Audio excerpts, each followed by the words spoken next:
Class 10-এর second unit টেস্টের suggestion 2024 মাধ্যমিকের 2025-এর ব্যাচেদের জন্য খুব ইম্পর্টেন্ট। 30/7/2024 আজকের এই তারিখে তোমাদের দিয়ে দিচ্ছি ইংলিশ সাজেশনটা, তোমরা খাতাতে টুকে নাও। মাই ওন ট্রু ফ্যামিলি থেকে এবং আওয়ার রানওয়ে কাইট থেকে এবং সি পেপার থেকে, এই তিনটে গল্প কবিতা থেকে তোমাদের কিন্তু সিন আসবে। এবার এই তিনটে গল্প কবিতার থেকেও কারোর এক্সট্রা একটা দুটো থাকতে পারে, সেগুলো থেকে কিন্তু তোমরা অবশ্যই বইয়ের সিনগুলো ভালো করে প্র্যাকটিস করবে এবং ভালো করে পড়বে। পড়ে তারপর সিন 4-5 বার করে পড়ে নিয়ে তারপর করবে। আর আনসিনও তাই, 4-5 বার রিডিং পড়ে তবেই আনসার করবে, ঠিক আছে? যেমন আনসিন কী কী টপিক থেকে দিতে পারে, ইন্ডিয়া আর সাউথ আফ্রিকার যে T20 ওয়ার্ল্ড কাপ হলো, এই ওয়ার্ল্ড কাপের কিছুটা অংশ তোমরা পড়ে নেবে, মানে ওয়ার্ল্ড কাপে কী হয়েছিল না হয়েছিল সব মনে রাখবে, এখান থেকে কোশ্চেন আসবে। আর এপিজে আব্দুল কালামের বায়োগ্রাফি পড়ে নেবে, তাহলে কিন্তু আনসিন কমন পেতে পারো। যেমন সুভাষচন্দ্র বোসের অটোবায়োগ্রাফি পড়ে নিতে পারো, আর কোনো রিসেন্ট টপিক পড়ে নিতে পারো, তাহলে কিন্তু তোমরা আনসিন এবছরের জন্য কমন পেয়ে যাবে। এটা মাধ্যমিক 2025-এর ক্ষেত্রেও এবং ক্লাস 10-এর সেকেন্ড ইউনিট টেস্টের ক্ষেত্রেও কিন্তু ইম্পর্টেন্ট। আর গ্রামারে কী কী আসবে, article and preposition, verb form আসতে পারে, নাউন ফর্ম আসতে পারে, ন্যারেশন চেঞ্জ আসতে পারে, ভয়েস চেঞ্জ আসতে পারে, ট্রান্সফরমেশন অফ সেন্টেন্স আসতে পারে। মানে যাই আসুক না কেন, এই মানে article preposition, verb form, noun form আর ন্যারেশন ভয়েস আর ট্রান্সফরমেশন অফ সেন্টেন্স, এগুলো পুরো একদম ফিক্সড থাকবেই থাকবে, কোশ্চেন পেপারে একদম সব স্কুলেই থাকবে। টেক্সচুয়াল গ্রামার বা স্কুলে তোমাদের যে ক্লাসে যে করানো হয়েছে আর তোমাদের বইয়ের দেখবে অনুশীলনীতে টেক্সচুয়াল গ্রামার আছে, ওইগুলোকে সলভ করে চলে যাবে। হ্যাঁ, ঠিক আছে? তাহলে কিন্তু ক্লাস 10-এর সেকেন্ড টার্মে তোমরা চান্স পেয়ে যাবে, ভালো মানে কমন পেয়ে যাবে। কিন্তু মাধ্যমিকের আলাদা আসবে, সেটা আমরা দেবো পরে। আর রাইটিং স্কিলে যাদের প্যারাগ্রাফ থাকে, তাহলে প্যারাগ্রাফ কী কী পড়বে, দ্য সাইক্লোনিক স্টর্ম, একটা ঝড়, রেমাল ঝড়টা সম্পর্কে পড়ে যাবে। Hattrick for an unfortunate train accident, এটা রিপোর্ট আকারেও আসতে পারে কিংবা প্যারাগ্রাফ আকারেও দিতে পারে, ঠিক আছে? 3বার কিন্তু ভেবে দেখো হলো ট্রেন অ্যাক্সিডেন্ট হলো এই বিগত বছর থেকে এবছর অবধি। Necessity of physical exercise at early morning, সকালে উঠে এক্সারসাইজ করা কেন ভালো। তারপর হ্যাবিট অফ রিডিং বুকস, বই পড়া কেন ভালো। ফেভারিট সিজন, প্রিয় ঋতু। তারপর চন্দ্রযান 3, এটাও আসবে। ট্রি প্লান্টেশন ড্রাইভ প্রোগ্রাম, মানে গাছ লাগানোর যে মানে বসানোর জন্য যে প্রোগ্রাম, সেটা নিয়ে প্যারাগ্রাফ লিখতে দিতে পারে।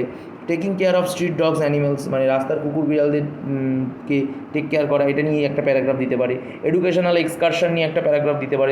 আর মেমোরেবল দিন ইন ইউর লাইফ, জীবনের মেমোরেবল দিন কি। রিপোর্টে একটা দেখো প্যারাগ্রাফে 2 নম্বরে এটা দেবে, যেটা 2 নম্বরে দিয়েছিলাম, বলেছিলাম যে ট্রেন অ্যাক্সিডেন্ট, এই ট্রেন অ্যাক্সিডেন্ট এবারে যেটা জলপাইগুড়িতে হলো এটাও দিতে পারে, অথবা আগেরটাও দিতে পারে। মানে ট্রেন অ্যাক্সিডেন্ট এবারে 3টে হয়েছে, এগুলো পড়ে নেবে। আর ডায়লগ রাইটিংয়ে 2 বন্ধুর মধ্যে কথোপকথনে সেটা দিতে পারে, অনলাইন স্টাডি নিয়ে কথা বলছো তুমি তোমার বন্ধুর সাথে, কিংবা দিতে পারে need two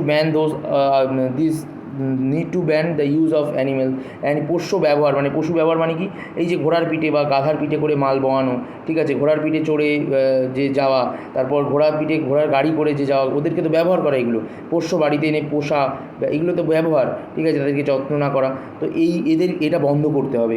I and monkey, ঠিক আছে? এবং আমি এবং মাঙ্কি দুজনের মধ্যে কথোপকথন হচ্ছে এটা নিয়ে। তারপর মাউন্টেন অ্যান্ড স্কুইরেলের মধ্যে এটা বেশি ইম্পর্টেন্ট, সবথেকে বেশি ইম্পর্টেন্ট হচ্ছে কি, এই যে need to ban the use of animals, আর আরেকটা হচ্ছে মাউন্টেন অ্যান্ড দ্য স্কুইরেল, এটা দুটো খুব গুরুত্বপূর্ণ এবারে।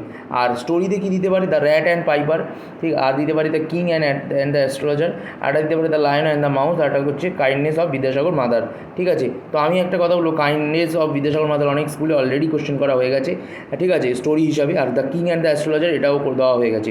আমি এই দুটোকে আগিয়ে রাখছি বেশি ইম্পর্টেন্টের ক্ষেত্রে, আর এই দুটোকে আমি কাটা দিচ্ছি, মানে খুব একটা গুরুত্বপূর্ণ নয়। 1 আর 3 খুব গুরুত্বপূর্ণ নয়, বাট 1 আর 2 আর 4 খুব গুরুত্বপূর্ণ। নোটিশে কী কী দিতে পারে, raising funds for flood hit people, বন্যার্থে দুর্গতদের জন্য টাকা তোলা, হ্যাঁ, সেটার জন্য নোটিশ লিখতে হবে। স্কুল এক্সকারশনে দীঘাতে নিয়ে যাবে, স্কুল এক্সকারশন টু দীঘা, সেটার জন্য আগে থেকে স্কুলে নোটিশ দিতে হবে, সেটা লিখতে হবে। ইন্টার স্কুল ডিবেট কম্পিটিশন হবে, প্রতিযোগিতা, সেটার জন্য নোটিশ লিখতে হবে। ডেঙ্গু অ্যাওয়ারনেস ক্যাম্প হবে, তার জন্য স্কুলে একটি নোটিশ দিতে হবে।